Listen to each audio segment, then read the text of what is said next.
দেখতে দেখতে 15টা রোজা চলে গেল, তাই না আপুরা?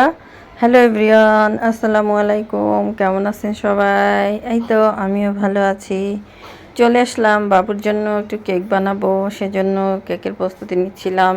এখানে আমি 3টা ডিম নিয়েছি আপু। 3টা ডিম দিয়ে আমি আজকে চকলেট কেক তৈরি করে দেখাবো তোমাদের। এত পারফেক্ট একটা কেক হয়েছে না, এই যে মানুষ 1 পাউন্ডের কেক 4টা ডিম দিয়ে বানায়, কিন্তু আমি মাত্র 3টা ডিম দিয়ে ট্রাই করে দেখলাম যে হয় কি না।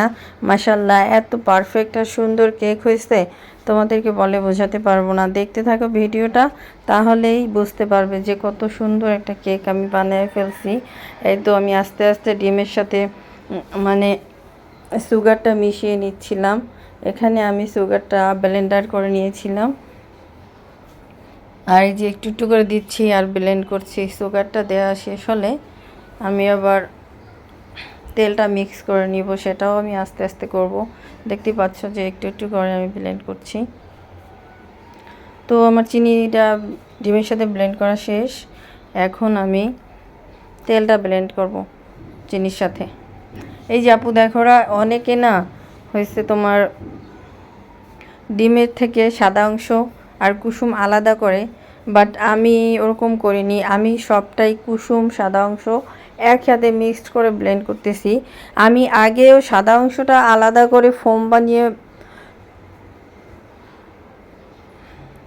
কেক বানিয়েছি, কিন্তু আমার কাছে ওটা খুব ঝামেলার মনে হয়েছে। পরে আমি এইভাবে একসাথে ডিমের কুসুম ফেটিয়ে কেক বানানোর ট্রাই করতে করতে মাশাল্লাহ এখন এভাবেই আমার কেক পারফেক্ট হয়ে যায়।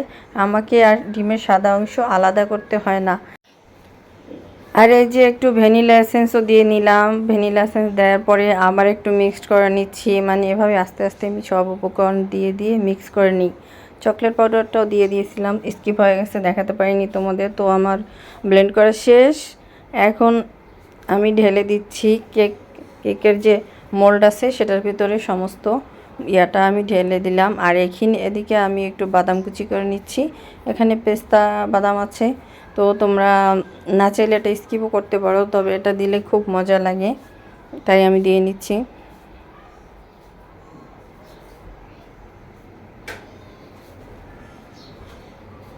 আর এই যে বাদামটা দেওয়ার আগে কাঠি দিয়ে একটু ভিতরে যে বাতাস থাকে সেটাকে বের করে নিচ্ছিলাম। তো বাদামটা উপর দিয়ে ছড়িয়ে একবারে চারদিকে ছড়িয়ে দিচ্ছি। যখন বাদাম কেকটা মানে ফুলে উঠবে, বেকিং হয়ে যাবে, তখন হচ্ছে বাদামটা একদম উপরে চলে আসবে, দেখতে পাবা তোমরা। এই তো গ্যাসের চুলায় বানাবো। আমি একটা স্ট্যান্ড বসিয়ে কেকের মোলটা বসিয়ে দিলাম ভিতরে, তারপরে উপরে একটা ঢাকনা দিয়ে দিলাম। আমি স্টিল একটা ভারী ঢাকনা দিয়েছি। তো আমার বাসায় কাচের ঢাকনাও ছিল, সেটা আমি দেইনি। এটা দিলে চারপাশ থেকে আর কোনো মানে ইয়াটা বের হতে পারবে না। এই যে দেখো, পারফেক্ট আমার চকলেট কেক হয়ে গেছে। এখন আমি একটু কাঠি দিয়ে ট্রাই করে দেখব যে ভেতরটা হয়েছে কি না। না, এটা এখনও পুরোপুরি হয়নি, বেকিং হয়নি, আর একটু টাইম লাগবে। তো আমি আবার ঢেকে দিলাম। এই তো রেডি হয়ে গেল। এখন আমি মোড় থেকে এটাকে চাকু দিয়ে ঘুরিয়ে ঘুরিয়ে তারপর তুলে নিয়ে একটা সার্ভিং ডিশে বের করে তোমাদেরকে দেখাচ্ছি। দেখো যে কি পারফেক্ট একটা কেক আমি রেডি করেছি আমার ছেলের জন্য। অনেক দিন এসে কেক বানাই না ওর জন্য। এই যে দেখো এটা কতটা কি পরিমাণ মানে স্পঞ্জি হয়েছে, সেটা দেখতেই পাচ্ছ তোমরা। আর খাইতে এত মজা হয়েছে যে ওর থেকে বেশি আমি খেয়ে ফেলছি। প্লিজ আপুরা সবাই কমেন্ট করে জানাবা কেমন হয়েছে আমার কেক বানানো। আর সবার জন্য অনেক অনেক শুভকামনা, দোয়া, ভালোবাসা রইল। সবাই ভালো থাকবা। আল্লাহ হাফেজ।